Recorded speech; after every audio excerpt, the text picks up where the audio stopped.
पितळखोरा का आणि पितळखोराच्या नावानेच मला ओळखलं जातात. सूरज जगताप आणि पितळखोराचं समीकरण आहे. जे लोक मला ओळखतात त्यांना माहिती आहे पितळखोरा का महत्वाची आहे. मी बऱ्याच वेळेला पितळखोऱ्यावर अभ्यास दौरा घेऊन गेलेलो आहे. त्याच्यानंतर कालोखाल कान्हेरीला मी मुंबईचा असल्या कारणाने कान्हेरीचा अभ्यास दौरा बराच वेळेला लावलेला आहे. त्याच्यामुळे त्या महिला ज्या आहेत, त्या मॅडम ज्या आहेत, त्या तिथे भेटतात आपल्याला, कान्हेरीवरती भेटतात. आणि कान्हेरीच्या नंतर त्या भेटतात आपल्याला जुन्नर या रेंजमध्ये. जुन्नरच्या लेण्या यावर त्यांचा खूप मोठा अभ्यास आहे. खूप म्हणजे प्रचंड अभ्यास आहे. खूप नाही, प्रचंड अभ्यास आहे. त्या म्हणजे डॉक्टर शोभना गोखले मॅडम. तर शोभना गोखले मॅडम आणि सुरेश वसंत सर या दोन व्यक्तींना आजचा अभ्यास दौरा मी डेडिकेट करतो. या लोकांनी एवढा अभ्यास करून ठेवलेला आहे, खास करून शोभना गोखले मॅडम यांनी, की तुम्हाला कोणता ऍस्पेक्ट, कोणता भाग सोडला नाही त्यांनी, की त्या भागावर त्यांनी अभ्यास नाही केला है ना. मी जी गोष्ट म्हणतोय माझ्याही जन्माच्या अगोदरची. 1973 मध्ये कान्हेरीवरती आल्या होत्या त्या. 1973 म्हणजे आज 50 वर्षाच्या आसपास झाल्या. त्या कान्हेरीच्या अशा भागात गेले होते की जिथं आज बिबटे जातात. आजही आम्ही घाबरतो. म्हणजे मीही सांगतो की जाऊ नका. माझ्या अभ्यास दौऱ्यात झाला तर मी सांगतो नाही, मुलं असतील, यंग मुलं असतील तरच घेऊन जातो, नाही तर घेऊन जात नाही. तर असा तो भाग, त्याच्यावर त्यांचा अभ्यास आहे. खूप प्रचंड अभ्यास आहे आणि ते तुम्हाला अभ्यास करताना ते भेटतील. पण हा सगळा जो आपला जो चाललेला आहे, हा सगळा मी म्हटलं तुम्हाला शोभना गोखले मॅडम आहेत, सुरेश वसंत सर आहेत किंवा इंग्रज अधिकारी आहेत, या लोकांनी हे सगळं कोणासाठी केलं आणि कोण कोण असा व्यक्ती होता की ज्याच्यासाठी हे सगळे करत होते. तर तुम्हालाच नाही, संपूर्ण जगाला ज्यांनी भुरळ घातली, ज्यांचं तत्वज्ञान ज्यांनी आत्मसात केलं, जोपर्यंत भूतलावर मानव आहे तोपर्यंत सम्यक संबुद्ध हे आपल्यात असणार आहे. आणि या एका माणसाच्या भोवती या सगळ्या गोष्टी फिरतायत. आज जे तुम्ही दृश्य स्वरूपात या लेण्या बघताय, त्या एका व्यक्तीचा विचार, तत्वज्ञान प्रचार आणि प्रसार करण्यासाठी जो भिक्खू संघ चारिका करत होता, त्यांच्या राहण्याच्या वास्तू म्हणजे या लेण्या होत्या. ज्याच्यात तुम्ही बसलेले आहात त्या लेण्यातून त्यांनी इथे वास्तव्य केलेले आहे. लेणी स्थापत्यामध्ये जेव्हा आपण लेणी स्थापत्य समजून घेतो तेव्हा दोन प्रामुख्याने शिल्प स्थापत्य आपल्या समोर येतात. एक म्हणजे चैत्यगृह, दुसरं म्हणजे विहार. ज्याच्यात तुम्ही बसला त्याला विहार म्हणतात. तर विहार कसा ओळखायचा, तर एक मोठा चौरस भाग असतो, त्याच्या 3 भिंतींमध्ये एक ओपनिंग असतं आणि 3 भिंतींमध्ये खोल्या असतात. ज्या खोल्या आता तुम्ही बघताय, सहज तिथे बसल्यात, तिथे पण ती एक खोली आहे, इकडे पण खोली आहे, तिकडे पण खोली आहे, कदाचित इकडे या भागात पण असणार आहे, कारण हे तुटलेलं आहे. जेव्हा तुम्ही तुटलेलं आहे म्हणता तेव्हा त्याची कारण पण आपल्याला समजतात की का तुटलेलं आहे. तर आत्ता तुम्ही बघता तेव्हा तुम्हाला कळणार नाही. आणि जनरली 3 भागांमध्ये त्या लेण्या असतात. तर 2 भागातच आपल्याला लेण्या बघायला मिळतात, तिसऱ्या भागात लेणी बघायला नाही मिळत. जनरली हा एक आपल्या सगळ्यांचा विचार होतो की दगड खराब होता म्हणून लेण्या सोडून दिल्या. जनरली असा आपण एक तर्क लावतो की दगड खराब होता म्हणून त्यांनी लेणी कोरायची बंद केली. पण मी ज्या लेणीवर काम करतो त्या लेणीचा दगडच मुळात मृदू आहे.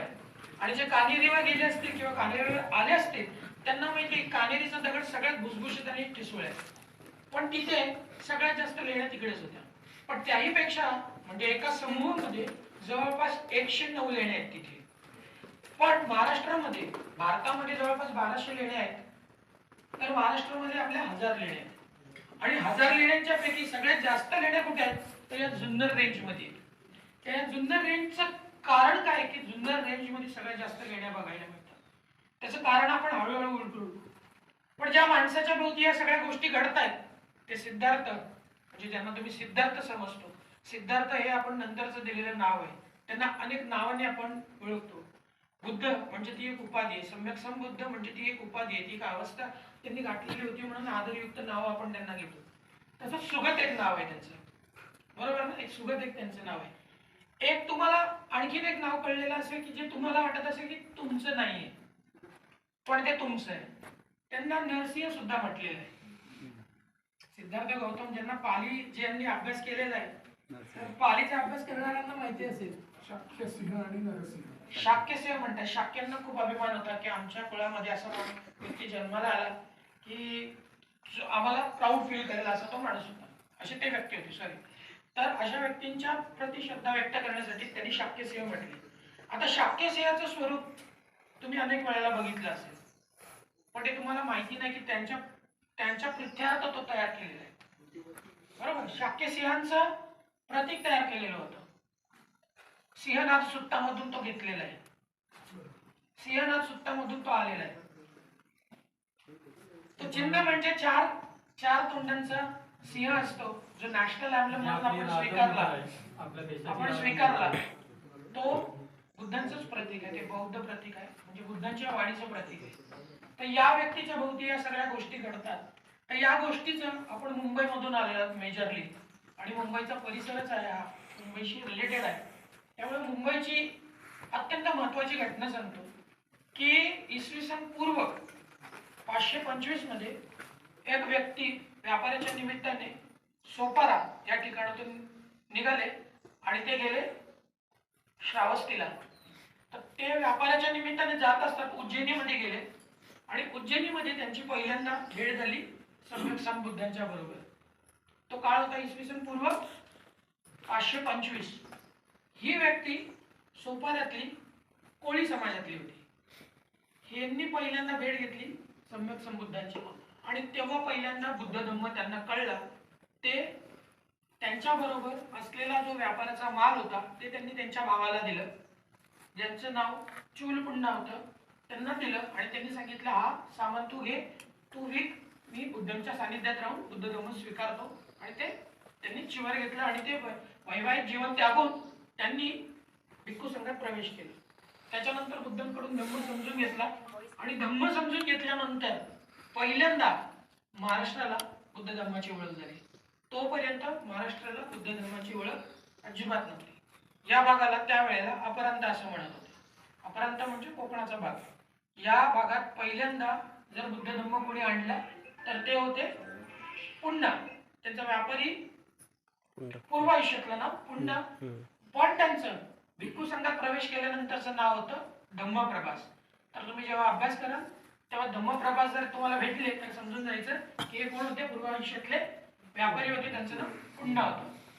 तर हे जेव्हा भेटले आणि यांनी जेव्हा बुद्ध धर्माचा प्रचार प्रसार करायचं जेव्हा ठरवलं, तर तो डिबेट आहे बुद्धांच्या बरोबरचा त्यांचा डिबेट आहे. मग प्रचार आणि प्रसार करायला जायचंय ना तुम्हाला, प्रचार प्रसार कुठे करणार, तर मग मी माझ्या मायभूमीत प्रचार प्रसार करणार. मग प्रचार प्रसार करताना इथले लोक कशी आहेत याचा जो डिबेट आहे तुम्ही तो बघा, म्हणजे तो वाचा, अभ्यासा, त्याच्यात कळेल तुम्हाला. मग इथले लोक कसे आहेत, त्याचा स्वभाव कसा आहे, एवढ्या छोट्या छोट्या डिटेल्स मध्ये त्यांनी त्या सगळ्या गोष्टी सांगितलेल्या आहेत. मग बुद्धांना पण आमंत्रण दिलं जातं की तुम्ही इकडे या, पण बुद्ध काही येत नाही. मग बुद्धांच्या ऐवजी कोण येतं, तर मग बुद्धांच्या ऐवजी त्यांचा भिक्षापात्र येतो.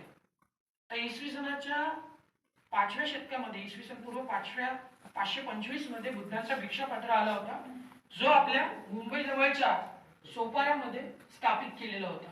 जो नाला सोपारा म्हणून जिथे तुम्ही तो स्तूप बघताय त्या भागामध्ये, त्या स्तूपामध्ये बुद्धांचं भिक्षापात्र सापडलेलं होतं.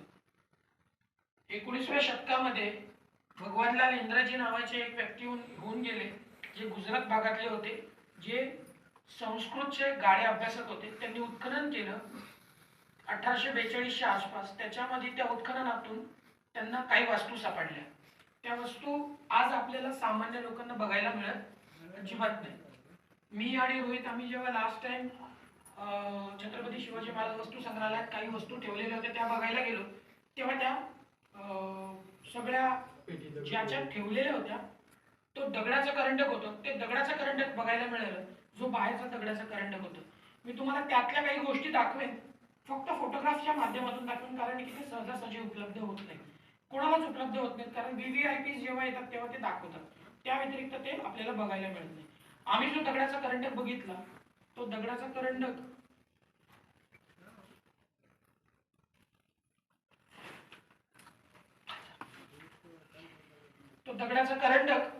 असा होता. तो 18व्या शतकामध्ये बुरुड राजाचा डोंगर किंवा टेकडी म्हणून त्याला ओळखलं जायचं. बुरुड राजाचा डोंगर किंवा टेकडी, त्याच्याबरोबर अनेक आख्यायिका आहेत, जशा लेण्यांच्या बाबतीत आहेत की पांडवांनी नखानी कोरल्या वगैरे. तर तसं काही नाहीये. तर हा दगडाचा करंडक जो आहे एवढा मोठा, है ना, हा बघायला तुम्हाला मिळतो. तुम्ही एशियाटिक सोसायटी ज्यांना अभ्यास करायचा या सगळ्या गोष्टींचा, तेव्हा तुम्हाला एशियाटिक ही लायब्ररी समजेल. त्याच्यामध्ये ही हे ठेवलेलं आहे, कोणालाच माहिती नाही हे ठेवलेलं आहे. हा हा जो दगड आहे हा, आणि हा 2000 वर्षापूर्वी एवढ्या चांगल्या उत्कृष्ट पद्धतीने त्याला कोरलेला आहे. आणि याच्यामध्ये हा भांड आहे. आणि हे सगळे मगाशी मी गाडीमध्ये सांगत होतो, हे सगळे छापील सोन्याच्या मूर्तीवरचे हे सगळे त्यावेळेचे बुद्ध होऊन गेलेले अशी संकल्पना होती. सिद्धार्थ सम्यक संबुद्ध हे एकच होऊन गेले, पण नंतरच्या काळामध्ये अशी संकल्पना निर्माण झाली की अनेक बुद्ध होऊन गेले. तर तशी ही संकल्पना आहे, बुद्ध होऊन नाही गेले, नाही त्या सिद्धार्थ गौतमांचं काहीच महत्व राहत नाही. मग हे सगळे बुद्ध आहेत, 7 बुद्धांची मूर्ती आणि 8वी भविष्यात येणारे बुद्ध, ज्यांना आपण काय म्हणतो, मैत्रेय बोधिसत्व. मैत्रेय बोधिसत्व, ती उपाधी आपण बाबासाहेबांना पण देतो. तर हे ते 7 छापील मूर्त्या होत्या. 8वी जी होती ती मैत्रेय बोधिसत्वांची होती आणि ती काशाची होती, ती पण दाखवतो मी तुम्हाला. आणि हे भांड होतं, हे तांब्याचं वेगवेगळ्या धातूंनी तयार केलेलं भांड होतं. दिसते ना सगळ्यांना? हो. एकाच डायरेक्शनला. तर हा भांड होतं. या भांड्यामध्ये भांड्यांमध्ये वेगवेगळी फुलं टाकून काही वस्तू ठेवलेल्या होत्या. त्याच्यामध्ये काही सेमी प्रिशियस स्टोन्स पण होते. तर याच्यातून जे जे भेटलं ते त्यांनी ठेवलं होतं. आता हे अशा त्या मूर्त्या ठेवलेल्या होत्या, है ना. अशा सगळ्या त्या मूर्त्या होत्या, काशाच्या होत्या, आणि मध्ये ते सोन्याचं भांड होतं. छोटीशी कुपी होती, भांड नाही म्हणता येणार, एक छोटीशी कुपी होती, ती वेगवेगळ्या भांड्यातून ठेवलेली होती. हे आजही मुंबईच्या एशियाटिक सोसायटीच्या अखत्यारीत आहे, कारण त्यांनी ते उत्खनन केलेलं होतं. त्याच्यामुळे ते कुठे बाहेर दाखवत नाही आणि ते कोणाला हे पण नाही करू देत. तर ते भांड होतं ना, ते मोठं भांड मध्ये ठेवलेलं, ते असं होतं. त्याच्यामध्ये वेगवेगळ्या प्रकारची भांडी होती, त्याच्यामध्ये वेगवेगळी फुलं त्यांना अर्पण केलेली होती. आणि त्या वेगवेगळ्या भांड्यांमध्ये जी फुलं टाकलेली होती, त्यांना अर्पित केलेली होती, ती विधी असते. ती विधी केल्यानंतर भिक्खूंच्या माध्यमातून ती विधी केली जाते. आणि त्याच्यानंतर हे स्फटिक म्हणजे दगडच आहे, त्या दगडाला आकार दिला होता.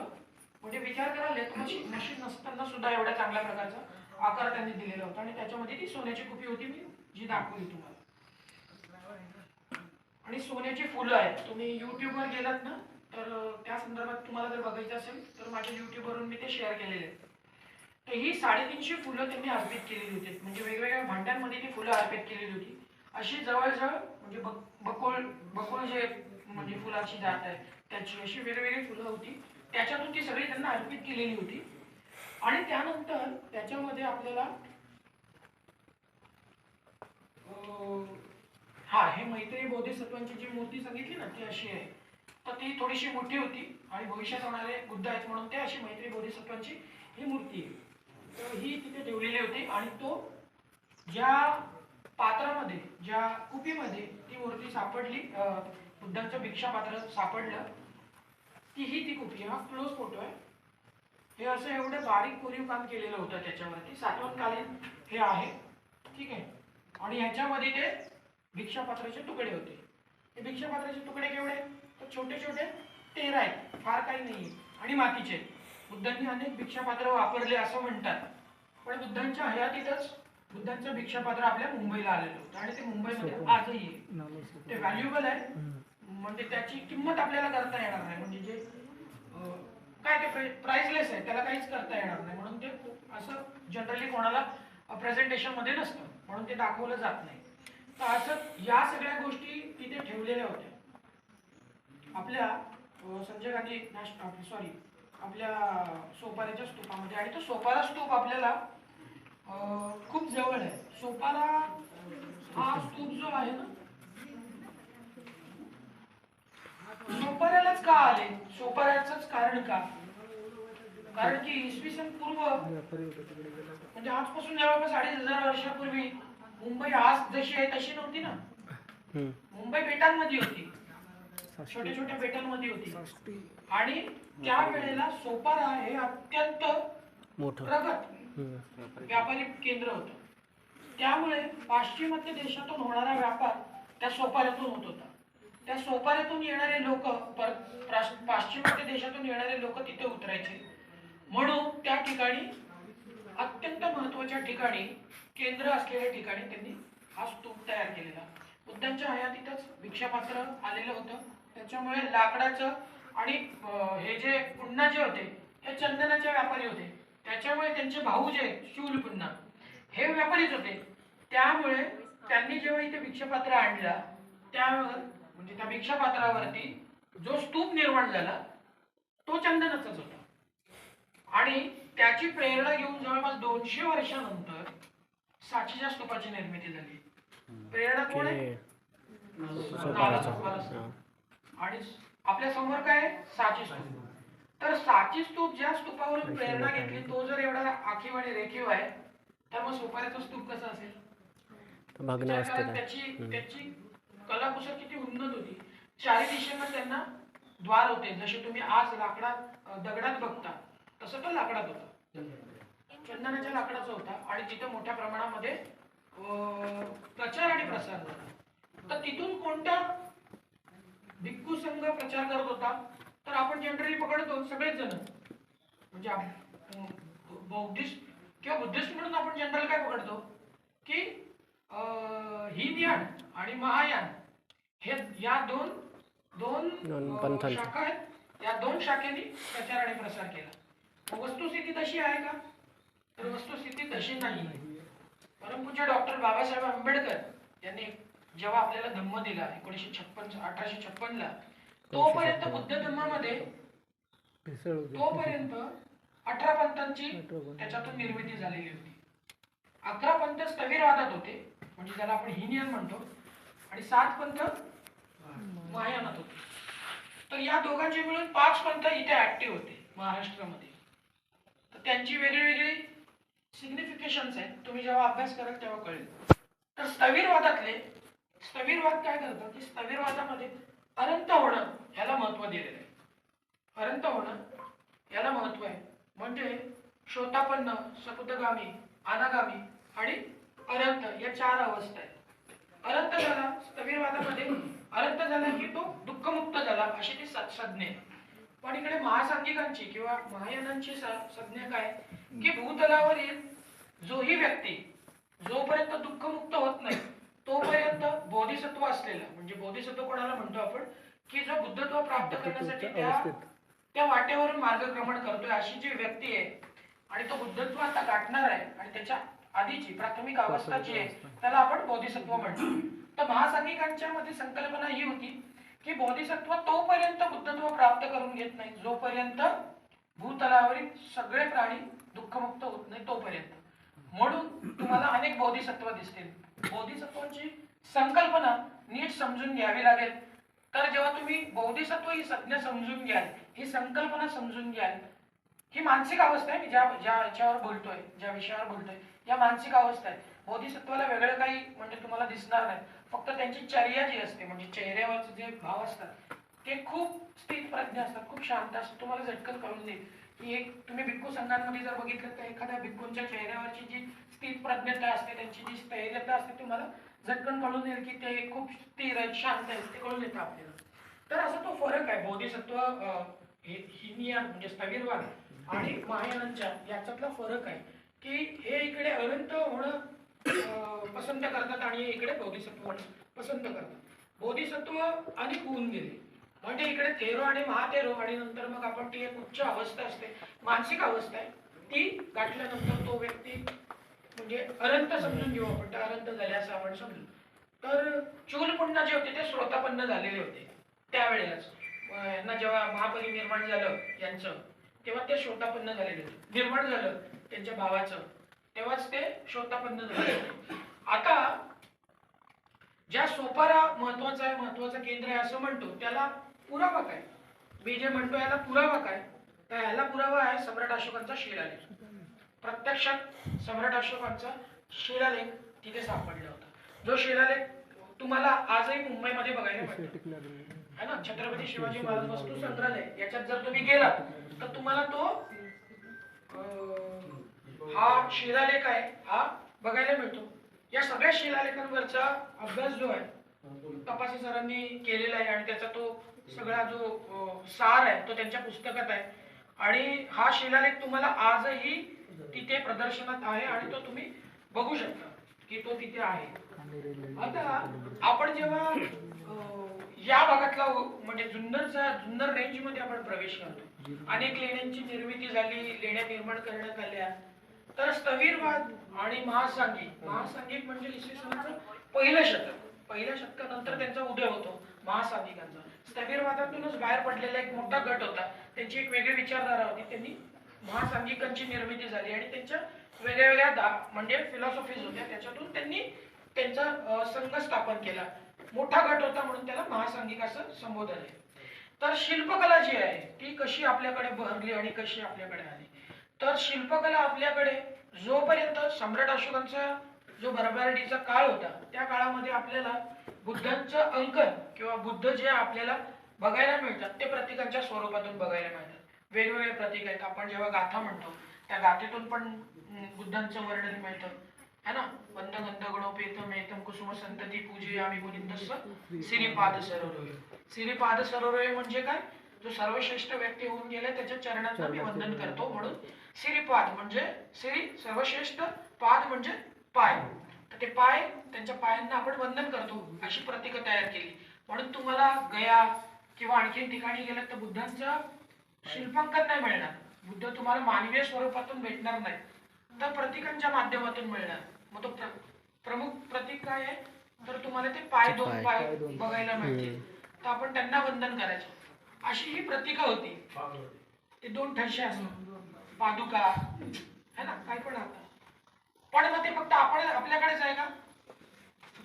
आता ते सगळं हे झालं. खूप फेमस प्रतीक होतं, कारण श्रद्धावान लोक नंतरच्या काळामध्ये आले आणि मग त्यांनी बुद्धांना या प्रतीकातून, आपण त्या प्रतीकातून पुजतो. आता मी जेव्हा तुम्हाला म्हटलं, सांगितलं त्या गाथेचा अर्थ, तेव्हा तुम्हाला कळलं की हे प्रतीक आहे. तोपर्यंत तुम्हालाही नव्हतं माहिती. आणि तुम्ही आतापर्यंत ती प्रतीक कुठं बघितली, तर इतरांच्या उंबरठ्यावर बघितली आणि मग ते वेगवेगळे नावं देऊन त्यांनी ती पुजलं. तर अशीच अनेक प्रतीक आहेत की जी इतरांनी स्वीकारली आणि मग ती आपलीशी गेली. आणि आपलीशी गेल्यानंतर मग आता बौद्ध सांगतात की तुमचं प्रतीक असं आहे, तुमचं प्रतीक तसं आहे. तुम्ही जेव्हा या सगळ्या संज्ञा समजून घ्याल तर तुमच्या लक्षात येईल की बाहेर जे काही तुम्ही बघताय इतरांकडे ते सगळं तुमचं आहे, फक्त तुम्ही ते स्वीकारलं नाही म्हणून तुम्हाला ते तुमचं आहे म्हणून माहिती नाही. म्हणजे आता जसं स्वस्तिक आहे, तर स्वस्तिक आपण मान्य करत नाही, पण आपल्या प्रत्येक शिलालेखाच्या बरोबर तो स्वस्तिक असतो. दोन्ही अँगलनी रिव्हर्सेबल बघायला मिळेल, दोन्ही अँगल, पण ते आपल्याकडे होतं, ते आपलं आहे ना.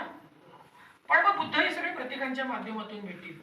आणि मग जेव्हा सम्राट अशोकांनी हे सगळं निर्मिती केली, ते हे सगळं प्रतीकांच्या माध्यमातून आहे. म्हणजे याला कारण आमचे पूर्वज अज्ञानी होते. नाही असं नाही म्हणता येणार. धर्म माहित नव्हता. नाही अज्ञानी नाही.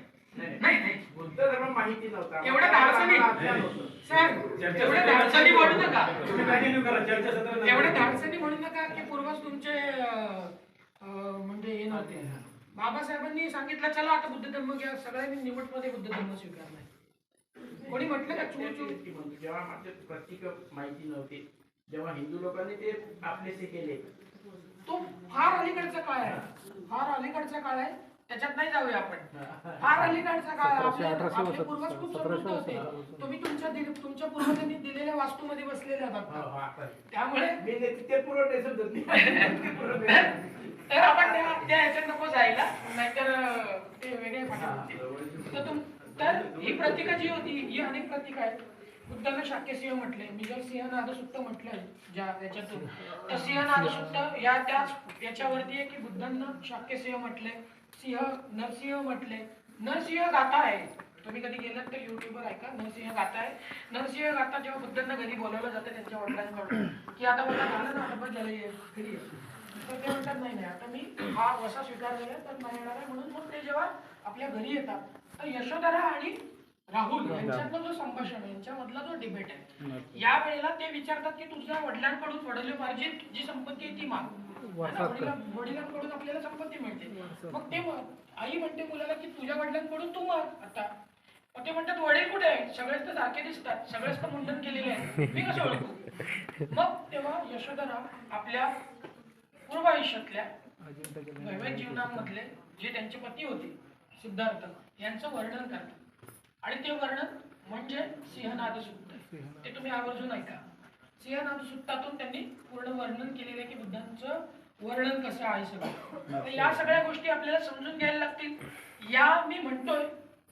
मी आता म्हणतोय याला सगळे पुरावे आपले बौद्ध साहित्याची पहिला तत्वज्ञानाची निर्मिती झाली, त्याच्यानंतर साहित्याची निर्मिती झाली आणि त्या साहित्यातून नंतर मग तुम्हाला शिल्प सगळी बघायला मिळतील. शिल्प कोणाच्या मनात आलंय? संदीप पवार सरांच्या मनात आलं, जाऊ दे आज इकडे शिल्प करून टाकतो गेलं, असं नाहीये. जाणीवपूर्वक काय केलं जायचं, एक श्रद्धावान असेल, मोठा व्यापारी असेल, तो दान द्यायचा महाथेरूंकडे.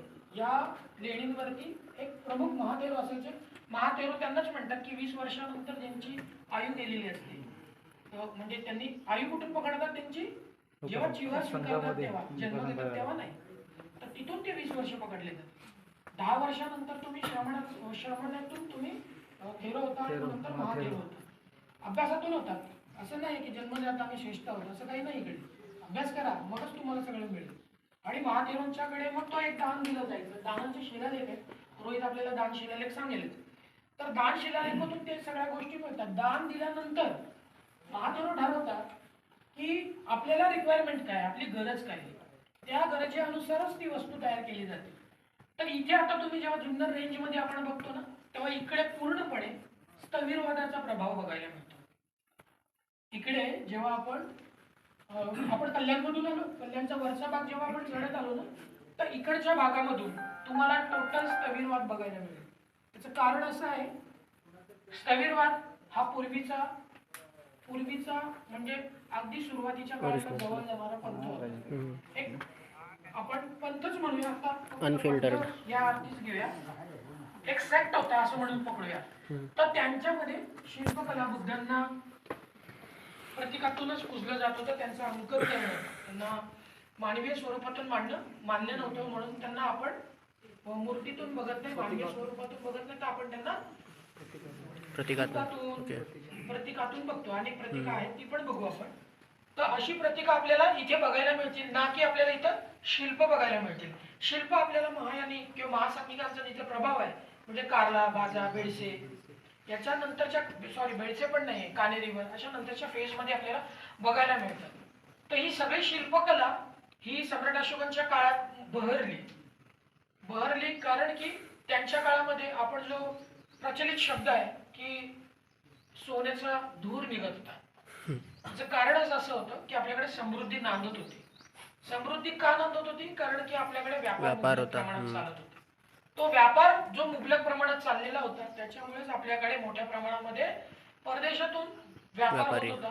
त्याच्यामुळे मोठ्या प्रमाणामध्ये आपल्याकडे पैसे येत होते, त्याच्यामुळे आपल्याकडे समृद्धी होती. सम्राट अशोकांच्या काळानंतर सगळ्यात जास्त मोठा प्रभाव कोणाचा होता? तर सम्राट अशोकांचा हा प्रांत होता, इथपर्यंत त्यांचं राज्य होतं. हे आपल्याला कसं कळतं? तर मी तुम्हाला तो शिलालेख दाखवला, त्यावरून कळतं. आता तो शिलालेख तिथे का होता? कारण की सम्राट अशोकांची प्रांतिक राजधानी म्हणून सोपारा होता. आणि सोपारा त्यावेळेला विकसित शहरासारखं ठिकाण होतं, कारण हे छोटे छोटे बेट होते. आज जी मुंबई एकत्र केली पोर्तुगीजांच्या नंतर इंग्रजांनी, ते नंतर एकत्र केले. त्याच्यामुळे साष्टी या भागाला म्हटलं जात होतं, कारण 66 गावं होती, त्याच्यामुळे त्याला 66 गावांना साष्टी असं संबोधन होतं. आणि त्याचं तुम्ही जुनं नाव जेव्हा शोधाल तेव्हा ते साष्टीच भेटेल तुम्हाला. पण हा मुंबईचा भाग नंतरचा आहे, जो एकत्रित केला गेलेला 7 बेटांचा समूह म्हणून तो ओळखला जायचा.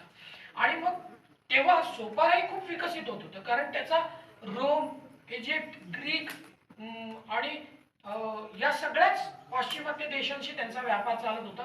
त्याच्यामुळे इकडे आपल्याकडे खूप समृद्धी नांदत होती. त्यामुळे इतर पाश्चिमात्य देशांचा आपल्याकडे बघण्याचा दृष्टिकोन वेगळा होता. आणि भूमी जी आहे महत्वाची, आपल्याकडची भूमी जी आहे ती खूप सुपीक होती. आपल्याकडचा अतिरिक्त माल जो आहे तो पाश्चिमात्य देशांनी स्वीकारला, आणि त्याच्यामुळे त्यांना एक वेगळं वळण, खाण्यापिण्यामधून एक वेगळं वळण लागलं. आपल्याकडचे जे मसाले आहेत ते खूप मोठ्या प्रमाणामध्ये तिकडे स्वीकारले गेले, आणि त्याच्यामुळे आपल्याकडे मोठ्या प्रमाणात समृद्धी नांदायला लागली. तर या काळातच जो सम्राट अशोकांच्या नंतरचा काळ जो येतो तो सातवाहनांचा काळ येतो आणि सातवाहनांची ही संपूर्ण भाग आहे. सातवाहन हे आता मतमतांतर आहेत. अनेक ठिकाणी महापुरुषांच्या बरोबरती वाद निर्माण झालेले आहेत. आपण इतिहासात जेव्हा डोकावतो तेव्हा ही सगळी वाद येतात आपल्या समोर. आता ते कोणी केले ते काही नव्यानं सांगायला नको तुम्हाला. तर सम्राट अशोकांच्या मांडलिकत्व स्वीकारलेले जे होते ते सातवाहन राजे होते. सातवाहन राजे म्हणजे महाराष्ट्र, कर्नाटक आणि आंध्र प्रदेश या 3 भूभागावरून ज्यांनी राज्य केलं असे सातवाहन जे इतिहासाला ज्ञात असलेले पहिले महाराष्ट्रीयन म्हणजे राज्य घराणे. यांच्या घराण्यामध्ये जवळपास 30 राजे होऊन गेले. या 30 राजांची नाणी आपल्याला प्रत्येक भागातून सापडलेली आहेत. ती इथे सुद्धा सापडलेली आहेत, नाशिकमध्ये पण सापडलेली आहेत, कानेरीवरती पण सापडलेली आहेत आणि घारापुरीला पण सापडलेली आहेत. त्याच्यामुळे हे 30 नाण्यांचं आपल्याला ठोस पुरावे मिळतात की हे होऊन गेलेले आहेत. मिथक नाहीत आपल्याकडे काही. आपण जे काही भाष्य करतो आपलं सगळं वास्तवावर आधारित आहे. तथागत ज्याला म्हणतो जे आहे ते त्याला स्वीकारणं, जे आहे त्यालाच. म्हणजे 28 बुद्ध होऊन गेले अशी संज्ञा आपल्याकडे पण आहे, अशी संकल्पना आहे. पण 28 बुद्धांचे जर आपल्याला ऐतिहासिक पुरावेच जर उपलब्ध नसतील, लिखितच पुरावे आहेत, त्यांच्या लिखित पुराव्यावर आपण जाऊ नाही शकत आहेत ना. नाहीतर मग 28 बुद्ध होऊन गेले तर सिद्धार्थ नावाचे जे व्यक्ती आहेत ज्यांनी तत्वज्ञान पहिल्यांदाच दिलं, दुःखमुक्तीचा मार्ग दिला, त्यांचं महत्वच उरत नाही. तर 28 बुद्धांची संज्ञा सुद्धा आपल्याकडे आहे, तो भाग वेगळा आहे. पण आपल्याकडे अशी मान्यता पण होती. तर आपल्याकडे ही जी आहे या एका व्यक्तीच्या भोवती ही शिल्पकला विकसित झाली. सिद्धार्थ जे पुढे सम्यक संबुद्ध म्हणून ओळखले जातात त्यांच्या भोवती ही सगळी शिल्पकला गुंफली गेलेली आहे. त्यांचं संपूर्ण जीवन चरित्र जे आहे ते दगडांमध्ये जे मिळेल त्या माध्यमातून त्यांनी गोठून ठेवलेलं आहे. त्याच्यामुळे एक स्ट्रॉंग पुरावा जो आहे आपल्याकडे जे दृश्य स्वरूप आहे ते म्हणजे लेण्या. आणि या लेण्यांमधूनच आपल्याला मोठ्या प्रमाणामध्ये या सगळ्या पाहायला मिळतात, बघायला मिळतात. आता या लेण्यांची प्रेरणा आपल्याला कुठून मिळाली, शिल्पकलेची प्रेरणा कुठून मिळाली? कारण की आपण तोपर्यंत उघड्या मैदानातून बरीचशी वास्तू बघितलेली आहे. म्हणजे सम्राट अशोकांच्या काळामध्ये जे काही दान दिलेले आहेत किंवा बुद्धांच्या काळात जे दान मिळाले ते सगळे उघड्या मैदानावरचे. ते उघड्या मैदानावरची चैत्यगृह, विहार, गंधकुटी या आता आपल्याला बघायला मिळतात का? तर अजिबात बघायला मिळतात का? एक आहे माझ्या अभ्यासामध्ये टेरमध्ये एक चैत्यगृह आहे साकवनकालीन, ज्याला आता त्रिविक्रम मंदिर म्हणून ओळखतात. ते इसवी सन 2ऱ्या शतकातलं मंदिर आहे, चैत्यगृह आहे, ज्याची प्रेरणा घेऊन आपण या विहारांची निर्मिती, आपल्या लेण्यांची निर्मिती केली. पण या लेण्यांची पहिलं स्त्रोत जे आहे ना ते इसवी सन पूर्व जवळपास 500 म्हणजे 524 आसपास डायरियस म्हणून एक म्हणजे पर्शियन राजा आपला ग्रीक असेल म्हणजे इराणियन राजा होऊन गेला, अकेडियन राजा होऊन गेलेला. हा तुम्ही मी सांगतो ना ते नंतर जाऊन व्हेरीफाय करा. तर डायरियस म्हणून द ग्रेट म्हणून त्याचा उल्लेख होतो. त्याची म्हणजे इसवी सन पूर्व 522 मध्ये त्यांचा कार्यकाळ होऊन गेला. तर त्यांनी आपलं त्यांची थडगी जी आहे ती डोंगरात कोरलेली. तर ते कोरीव काम करण्याचे जे तंत्र होतं ना ते आपल्याकडे माहिती झालेलं होतं. कारण की त्यांचं राज्य जे आहे ना ते आपल्यापर्यंत होतं. म्हणजे आज जो पाकिस्तान मध्ये गेलेला पंजाब जो आहे ना, शेलाब नदी वगैरे, तर हा भारत आहे आपला. आणि त्यांचा हा डेरियसचा है ना इंडस व्हॅली जी आहे, इंडस व्हॅली पर्यंत त्यांचा इंडस व्हॅली पर्यंत. आता हा भारताचा नकाशा आजचा आहे पण आपला पूर्ण इथपर्यंत होता. तो काही भाग त्यांनी आपला जिंकलेला होता.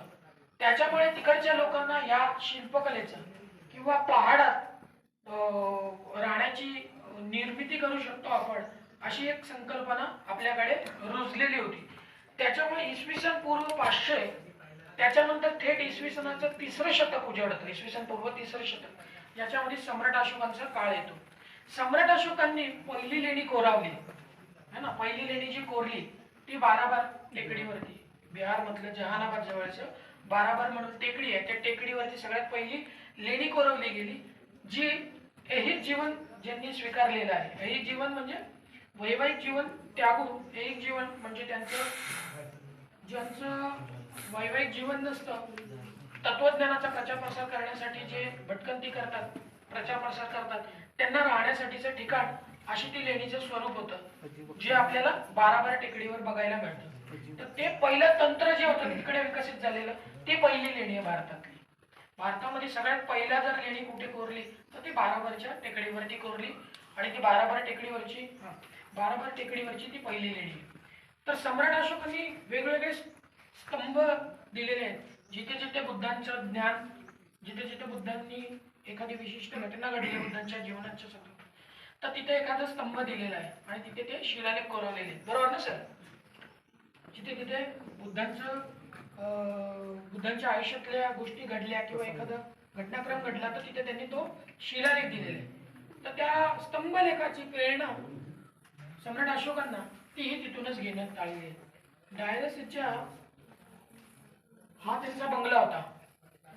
याची उंची जवळपास 60 फूट होती. हे सगळं बांधलेलं होतं आणि त्यांच्या इथे सुद्धा स्तंभ होते. हे स्तंभ तुम्हाला बघायला मिळतील है ना. तर त्या स्तंभावरची जी झिलाई आहे, चकाकी आहे, ग्लेस आहे, ग्लॉस म्हणतो आपण त्या स्तंभाची, ती इंडियन आहे. ती मात्र पूर्णपणे भारतीय आहे आणि ती मौर्यन ग्लेज म्हणूनच प्रसिद्ध आहे. तुम्ही जर त्यांचे स्तंभ बघितलात तर ते सगळेच्या सगळे तुम्हाला चकाचक म्हणजे पितळेच्या धातू समान ते दिसतील. आता डायरेस यांच्या स्तंभाचा मी उल्लेख केला तर सम्राट अशोकांच्या जेव्हा स्तंभाचा उल्लेख करतो तर तेव्हा तुमच्या लक्षात काय येतं की स्तंभ आहे आणि वरती एक प्राणी आहे. बरोबर आहे. तर ती प्रेरणा कुठून घेतली? आता ही ते डायरस यांच्या स्तंभावरच आहे. तर याच्यामध्ये आता तुम्हाला घोडा दिसतोय, हा बैल आहे. तर वृषभ आपण ज्याला म्हणतो ती प्रेरणा तिकडूनच घेतलेली आहे. चकाकी पण तुम्हाला दिसते. ही सम्राट अशोकांचं नाहीये, हा तो त्यांचा आहे. अकेडियन राजा जे होऊन गेलेले इराणियन राजा त्यांचं आहे. तर हे त्यांच्याकडून ती प्रेरणा घेऊन त्यांनी निर्मिती केलेली आहे असं ते हे आहे. आता ती मी जे सांगितलं त्यांचं ते थडगी होती, ते थडगी अशी तयार केलेली होती. लेणीसारखेच आहेत. त्या पहाडात कोरण्याचे जे तंत्र होतं आपल्याकडे पहिलं नव्हतं, ते त्यांच्याकडून आपण घेतलं, स्वीकारलं है ना. याला नक्षय रुस्तम म्हणतात. नक्षय रुस्तम म्हणजे कोण? रुस्तम म्हणजे भारी माणूस. रुस्तम ते एका झटक्यात कळेल कोणाला. रुस्तम म्हणजे एकदम पराक्रमी असा. रुस्तम अरे पुतलय है ना जनरली म्हणतो. राजा होऊन गेलेला त्यांचा, त्याची ती राजधानी आणि त्याचं ते थडगं होतं. त्याचं आणि त्यांच्या मुलाची, 3 मुलांची ती थडगी आहे. आणि तिथून आपल्याला हे तंत्र कळलं की असं आपण शिलालेख आपल्या कोरण्याची जे तंत्र आहे या राजाच्यामुळे आपल्याला कळलं. अकेडियन राजा होता डायरस, त्याच्याकडून आपल्याला कळलं. तर अशी सगळी ही जे तंत्र आहे हे जेव्हा तुम्ही अभ्यासाल तेव्हा तुम्हाला कळतं की हे आपण कुठून मिळवलं, कसं आलं, आपल्यापर्यंत येता येता किती वर्ष गेलं. तर हे ते अकेडियन राजाचं स्तंभ आहे. आता जवळून बघितलं तुमच्या लक्षात येईल ह्याची काहीशी कोरीव काम हे सम्राट अशोकांचं आहे आणि हा त्यांचा आहे. सिमिलॅरिटी ह्याच्यातली शिल्पकला तुम्हाला कुठेतरी पाहिलेले म्हणजे बघितल्यासारखी वाटेल सहजच. बरोबर.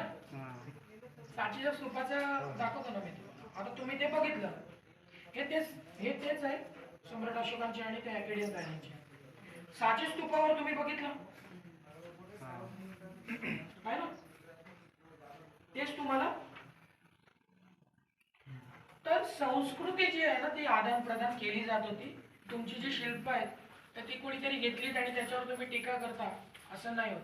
तर सांचीच्या स्तूपावर आपण ते बघायला मिळतं. ठीक आहे ना. तर अशा त्या गोष्टी आहेत. तर सांस्कृतिक जी देवाणघेवाण ही होतच होती. असिरियन, सुमेरियन यांच्या काही तत्व आहेत ते आपण स्वीकारली, कारण तोच भाग होता, त्यांच्याचपैकी आपण होतो, म्हणून आपण हळूहळू इकडे सरकलो. आणि जेव्हा आपण इकडे सरकलो तेव्हा बऱ्याचशा गोष्टी स्वीकारत ते आपल्यापर्यंत आल्या. आज जे स्वरूप बघतो ते खूप वेगळं आहे आणि ते वेगळ्या स्वरूपातून. तर जेव्हा आपण सातवाहन या राज्यघराण्याशी संबंध येतात तर सातवाहन राज्यघराणे सम्राट अशोकांच्या नंतरच्या काळामध्ये, आता सांची स्तूपाचा एक आणखीन एक उल्लेख सांगतो. तर मग अशी गाडीमध्ये तर चर्चा चालू होती की सातवाहन राजे जे होऊन गेले, शुंग आणि सातवाहन एकाच काळात होऊन गेले. तर मग शुंगांनी जर मौर्य घराण्यातल्या शेवटच्या राजाचं जर मारलं असेल, आपण असं धरू की त्यांचा वध केला, तर सातवाहन तर खूप स्ट्रॉंग होते. सातवाहन नो डाऊट बौद्ध होते.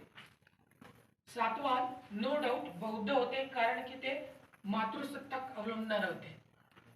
त्यांची प्रत्येकाची नावं है ना, गौतमी पुत्र सातकर्णी, वशिष्ठ पुत्र सातकर्णी, माधुरी पुत्र सातकर्णी अशी नावं आहेत त्यांची. त्याच्यामध्ये मातृसत्ताक अवलंबणारे होते, त्याच्यामुळे नो डाऊट ते बुद्धिस्ट होते. ठीक आहे. एक महत्वाची लेणी आहे ती आपल्याला, आपण जेव्हा तिथून खालून वर येतो, जेव्हा कल्याणवरून माल जो यायचा, मी सांगितलं व्यापाराच्या माध्यमातून आपल्याला मोठ्या प्रमाणामध्ये भरभराटी आली.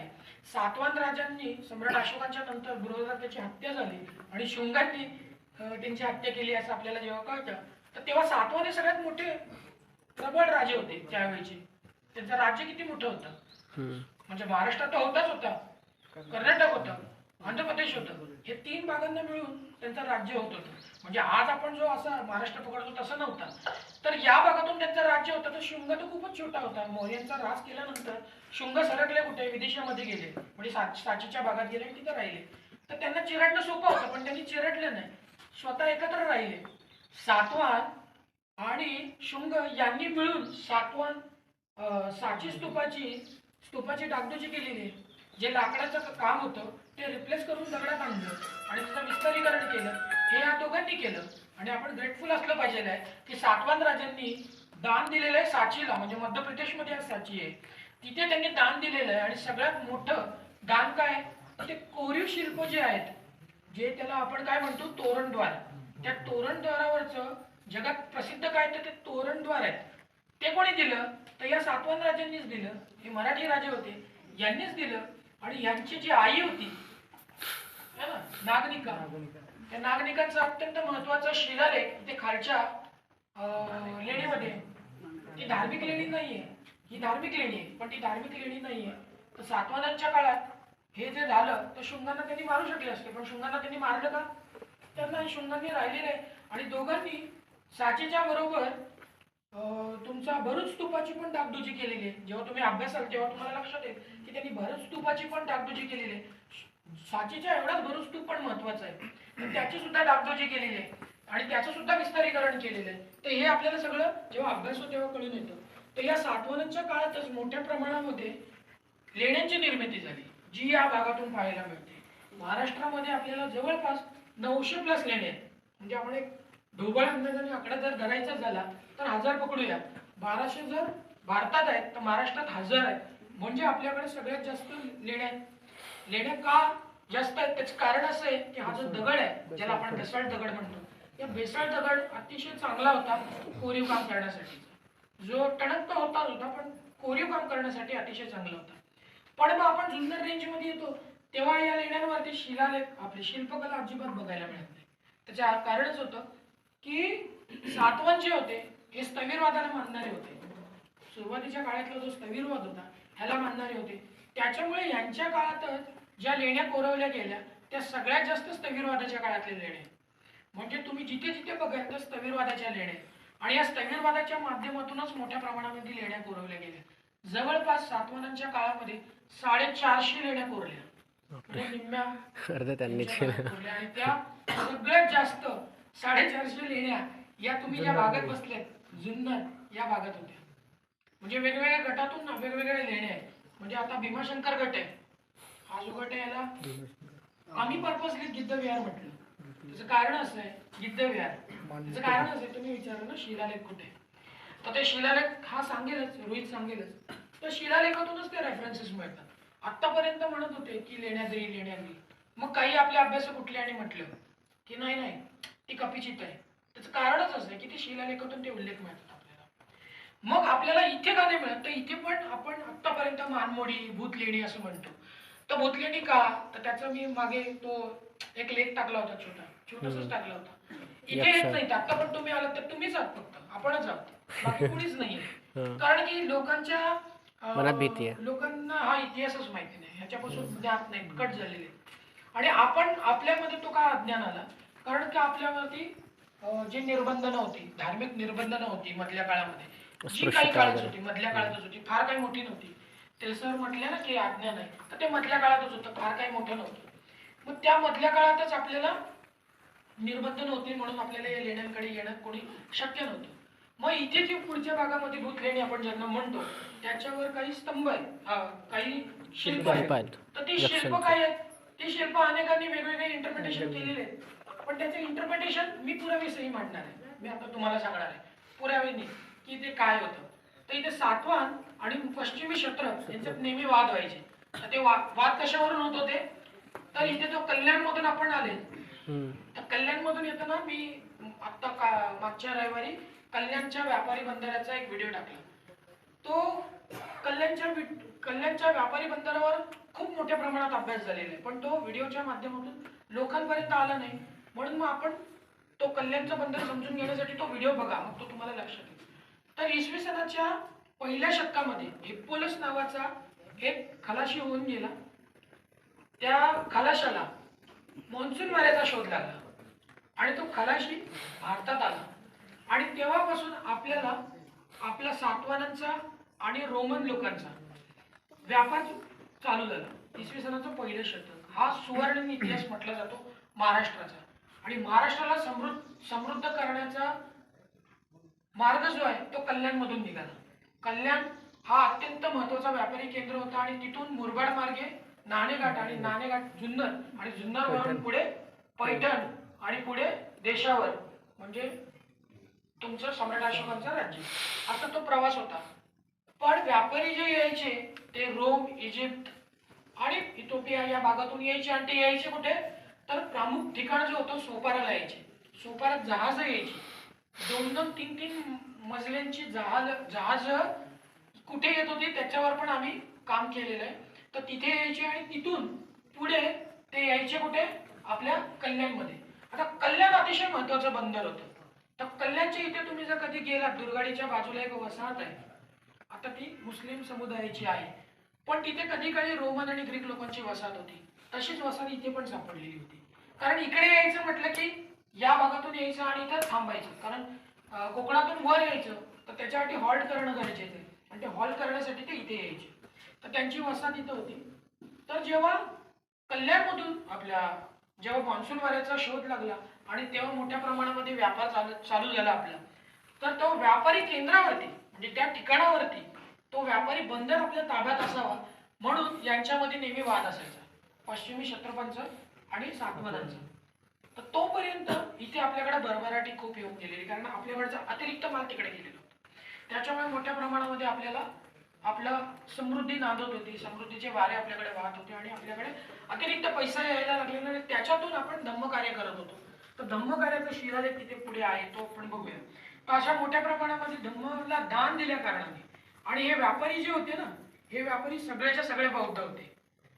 तर यामुळे सातवाहनांनी या व्यापाऱ्यांच्या श्रेण्या निर्माण केल्या आणि त्या श्रेण्यातून त्यांना बाजारपेठ पाश्चात्य देशांमध्ये यांना बाजारपेठ उपलब्ध करून दिली आणि त्याच्यातून आपल्याला समृद्धी मिळाली आणि त्याच्यातून जो अतिरिक्त माल विकला गेला आणि त्याच्यातून जे पैसे आले, जो आपल्याकडे पैसे आले ते लेण्यांवरती दान दिलेले असा उल्लेख आपल्याला बऱ्याच ठिकाणी मिळतो. त्याच्यामुळे मोठ्या प्रमाणामध्ये महाराष्ट्रामध्ये आपल्याला लेण्या बघायला मिळतात.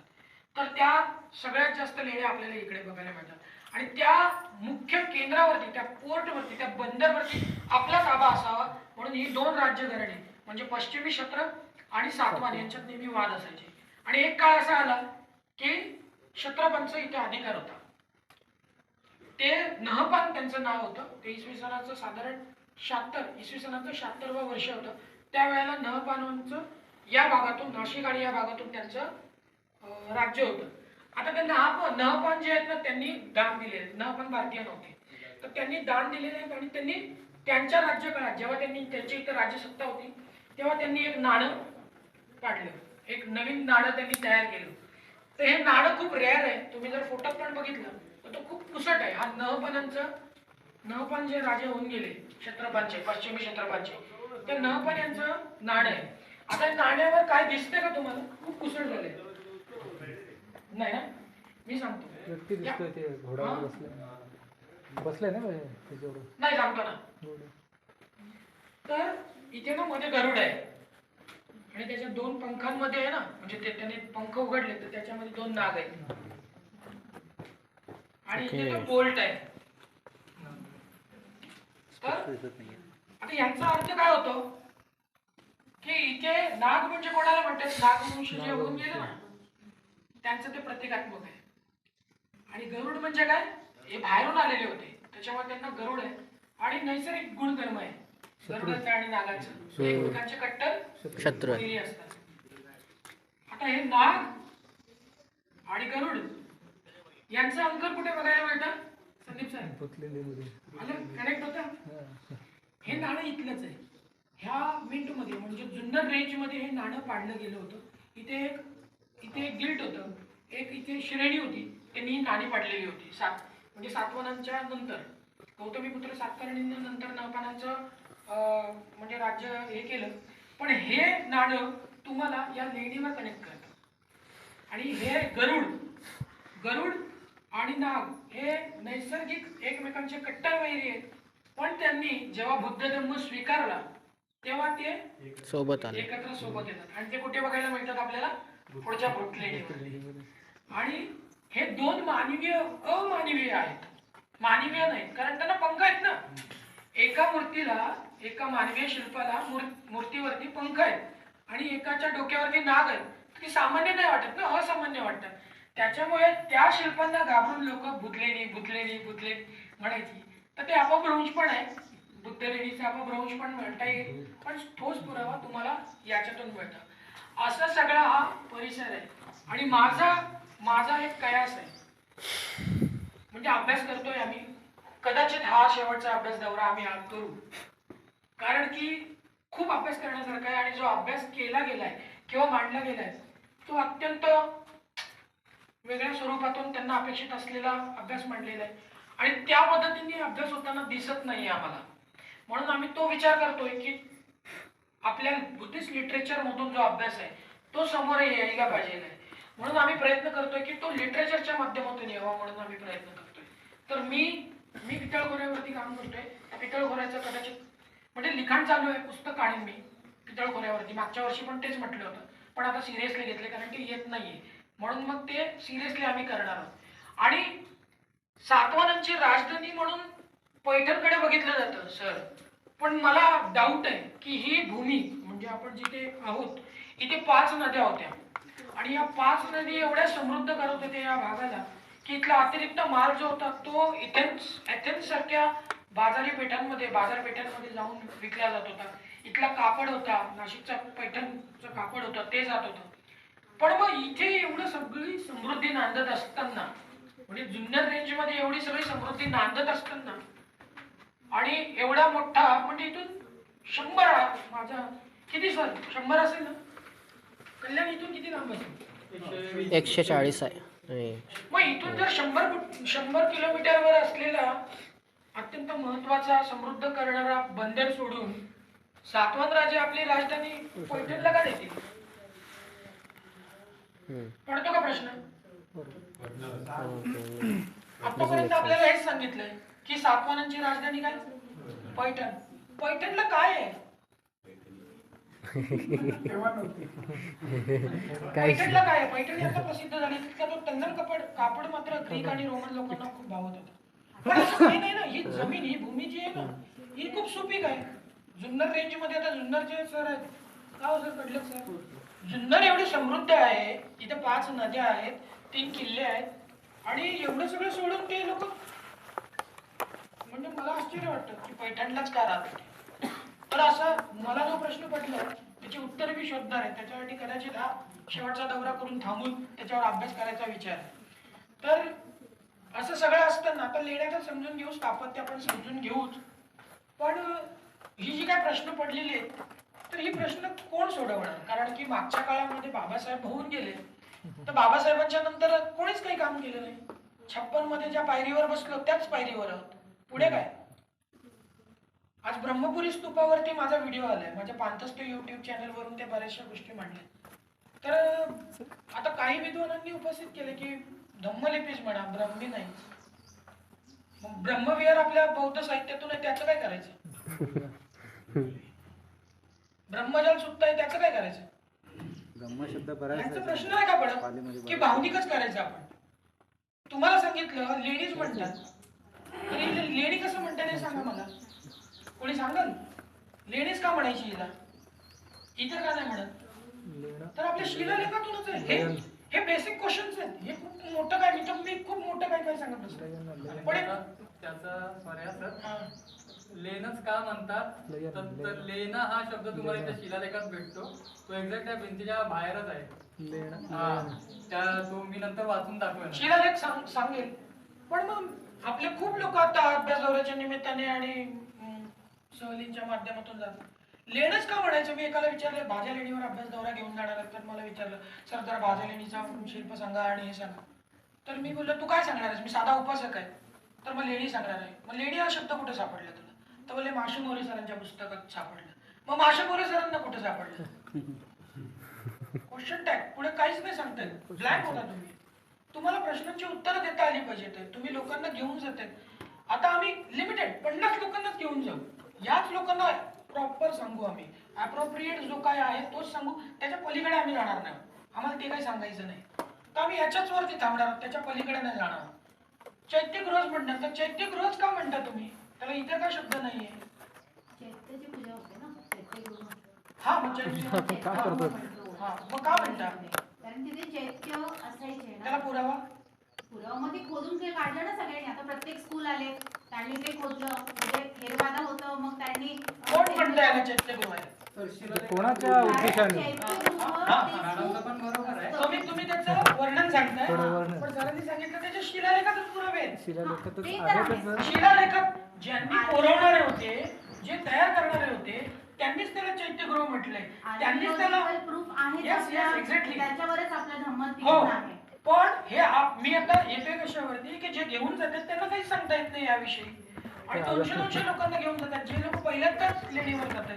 आमचे 4 5 वेळेला होत आहेत. आता कानेरी आणि पितळखोरा तर विचारूच नका. इतक्या वेळेला जाणं होतं की प्रत्येक वेळेला काही ना काही नवीन सापडत आणि आम्ही बोलतो.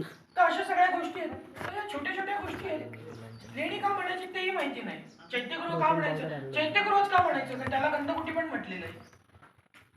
एका शिलालेखामध्ये चैत्यगृहाच्या ऐवजी गंधकुटी म्हटलेलं आहे. मग कानेरीच्या याच्यामध्ये गंधकुटी म्हटलेलं आहे त्यांना. असं आहे. तर हे सगळं अभ्यासणं गरजेचं आहे. भावनिक न होता मी तुम्हाला प्रेझेंट वरती आणतो. भावनिक नाही. ठीक आहे, आता मला लेणी सांगता येते माहिती आहे. पण तुम्ही मी सांगितलेलं माझं ऐकलं आणि तुम्ही उद्या जाऊन सांगाल त्यांनी विचारलेल्या प्रश्नाची उत्तर तुम्हाला देता नाही आली, मग असं आहे ना. तर तुम्हाला ते जाऊन सांगता आले पाहिजे, म्हणता आले पाहिजे. त्याच्यासाठी अभ्यास करता आलं पाहिजे. आणि आम्ही आजही अभ्यास करतो.